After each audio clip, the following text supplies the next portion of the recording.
자, 할렐루야. 오늘은 섬기는 삶에 대해서 생각하겠습니다. 요한복음 12장 26절 말씀에 사람이 나를 섬기려면 나를 따르라. 나 있는 곳에 나를 섬기는 자도 거기 있으리니 사람이 나를 섬기면 내 아버지께서 저를 귀히 여기시리라 라고 말씀하고 있습니다. 그리스도인들은 사람의 정욕을 따르지 않고 하나님의 뜻을 따라 육체의 남은 때를 살게 하려 하심이라는 하나님과 이웃에게 봉사하는 삶을 살아야 하는 것입니다. 슈바이처는 생명이 있는 모든 것에 봉사함으로써 나는 세계에 대하여 뜻있고 목적 있는 행동을 다하는 것이다 라고 하는 말을 남겼습니다. 섬김의 대상을 먼저 알아야 합니다. 기독교 신앙의 특징은 맹종이 아닌 인격적 만남에 의한 신인의식에서 출발하는 것입니다. 믿음과 사랑으로서 이런 내용을 고백하는 헌신의 삶으로 성숙되어져야 되는 것입니다. 점진적인 인식입니다. 예수님께서 제자들에게 너희들은 나를 누구라고 아느냐 물으셨을 때 시몬 베드로가 대답합니다. 주는 그리스도시요 살아계신 하나님의 아들이시니이다 라는 고백이었습니다. 이때 예수님은 이 고백에 기초 위에 교회를 세우겠다고 약속하셨습니다. 이런 고백은 성령께서 이루시는 역사입니다. 이 고백의 믿음이 없이 희생이 요구되고 있는 섬김이란 있을 수가 없습니다. 특별히 신앙 고백에서 주의를 기울일 내용이 있습니다. 주라는 고백입니다. 주라는 용어의 구약적 의미는 노예가 거역할 수 없는 절대자인 주인을 부르는 것으로 지휘관의 의미가 되고 초대교회의 신앙 고백에서 예수님은 주신이다라는 주에 대한 고백은 절대 순종과 오직 섬김이 포함되어 있는 결과적 고백이라고 말할 수 있습니다. 자, 섬김의 내용입니다. 예수님을 따르는 것이죠. 예수님을 따른다고 하는 짤막한 말 속에는 전체적인 의미가 포함되어 있습니다. 그 내용은 예수님께서 지적하신 내용 자체입니다. 즉 예수께서 제자들에게 이르시되 아무든지 나를 따라오려거든 자기를 부인하고 자기 십자가를 지고 나를 쫓을 것이니라는 말씀입니다. 예수님을 따르는 길에서 자기를 부인한다고 하는 것은 육신의 정욕과 안목의 정욕과 이생의 자랑을 버리는 것입니다. 하나님의 영광을 위해서 오직 다른 박질하는 삶을 얘기합니다. 그러니 진정 견디기 어려운 십자가가 수없이 많다고 하는 것을 경험하게 되는 것입니다. 인간은 누구나 출생과 성장 과정에서 자기만의 숨은 십자가가 있습니다. 어떤 이는 지식적인 무지 또는 성품과 습관에서 오는 십자가, 가족과 환경에서 오는 십자가 등이 있습니다. 그러나 나의 원대로 맛이 없고 아버지의 원대로 하옵소서 고백하신 예수님처럼 성도와 주의 백성들은 그들의 삶 속에서 이런 고백이 나오지 않는다면 그것은 예수님을 따르는 삶이라고 말할 수가 없는 것입니다. 오직 예수님을 따르는 삶에는 하나님의 뜻의 성취와 하나님의 영광을 구함만이 존재하게 되는 것입니다. 그리고 자기를 드리는 것입니다. 예수님을 섬기는 삶에는 온전한 헌신이 있어야 합니다. 성경에는 오병이어를 드리는 소년의 섬김이 있는가 하면 과부의 2렙돈의 섬김이 있습니다. 향유를 붓는 여인의 드림도 있습니다. 어린 나귀를 드리는 섬김도 있는 것입니다.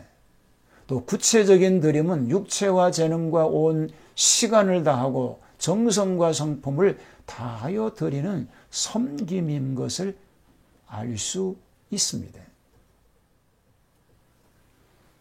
섬김의 결과를 말하고 있습니다. 누가복음 18장 30절에는 현세의 여러 배를 받고 내세 영상을 받지 못할 자가 없다라고 말씀하십니다. 먼저는 하나님께 영광이 됩니다. 인간이 예수 그리스도를 구세주로 믿고 따르는 삶으로서 하나님을 섬기는 청지기적 삶에서 주어지는 최대의 기쁨이 있습니다. 그것은 하나님의 귀히 여기심을 받게 된다는 것이죠. 하나님께서는 인간이 범죄하는 모습을 보고 그 창조하심에 대하여 한탄하시기도 하셨습니다. 그렇지만 인간이 예수 그리스도를 주로 섬기며 청지기적 삶을 살게 될 때 그 자체를 기뻐 받으시며 그 인간을 귀히 여기시는 것입니다. 그래서 먹든지 마시든지 무엇을 하든지 다 하나님의 영광을 위해서 하는 것입니다. 경기에서 이기고 그 감격함을 하나님께 영광을 돌리는 이 선수들의 모습처럼 하나님께만 영광을 돌려야 합니다. 그럴 때 상응하는 상급을 주시는 것입니다.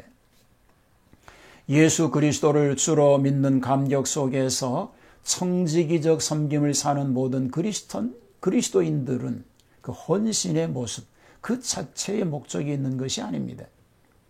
받은 은총에 대한 감격적 화답의 그 목적이 있다고 말할 수 있습니다.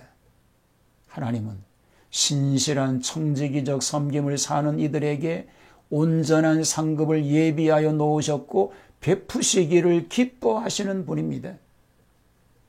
라오디게아 교회는 열린 문과 환난의 때를 면케함을 약속하십니다. 내가 나의 인내의 말씀을 지켰은즉 내가 또한 너를 지켜 시험의 때를 면하게 하리라고 약속하십니다. 소자에게 냉수한 그릇에 대접에도 상급이 있다고 예수님은 말씀하셨습니다. 그뿐만 아니라 사도 바울은 진실한 성도의 삶을 소유한 이들에게 의의 면류관이 예비되었다라고 말씀합니다. 성도는 청지기적 섬김의 삶을 그래서 살아야 합니다. 거기에 참 기쁨과 생명이 있고 인간의 본분을 회복함이 있게 되기 때문에 그런 것입니다. 검은 진주를 쓴 멕시코의 유명한 시인 아마도 네르보, 그는 누구보다도 아픔의 세월을 보낸 예술가였습니다. 그러나 그는 고난을 아름다운 언어로 승화시켜 많은 사람들에게 감동을 주었습니다. 그는 세상을 떠나기 전 인생을 회고하면서 이런 시를 남겼습니다. 내가 인생에서 단맛과 쓴맛을 뽑아낸다면 그것은 내가 단맛과 쓴맛을 심었기 때문이다 라는 말을 남겼습니다.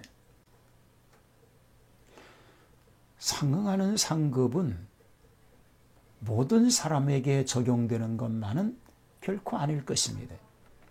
세계적인 부호 록펠러에게 위기가 닥쳤습니다. 친구의 권유로 광산업을 시작합니다. 그러나 사기를 당해 원금을 모두 날렸습니다. 광부들은 폭도로 변해 밀린 임금을 요구합니다. 빚 독촉에 시달리는 록펠러는 너무 괴로워 자살을 떠올렸습니다.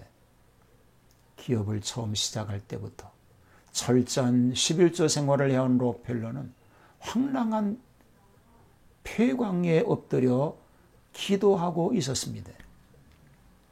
하나님의 말씀은 1.1획도 틀림이 없음을 믿습니다. 저는 오랫동안 온전한 11조를 드려왔습니다. 그런데 왜 이런 시련을 주십니까? 하나님이 살아계심을 보여주십시오. 가슴을 치며 록펠러는 통곡을 했습니다. 그때 마음속에 깊은 곳으로부터 들려오는 위로의 음성이 있었습니다. 때가 되면 열매를 거두리라. 더 깊이 파라. 록펠러는 이 말씀을 믿고 폐광을 더 깊이 파기 시작을 했습니다. 사람들은 록펠러가 제정신이 아니라며 수근거렸습니다. 그때 갑자기 황금 대신 검은 물이 분수처럼 공중으로 솟구쳐 올라왔습니다. 그것은 바로 석유였습니다. 자살 직전에 록펠러는 유전을 발견해 일약 거부가 된 것입니다. 심은 대로 거둔다는 말은 거짓이 아닙니다. 록펠러가 대부호가 된 것은 철저한 11조 생활에서 비롯되었다라고 알려져 있습니다.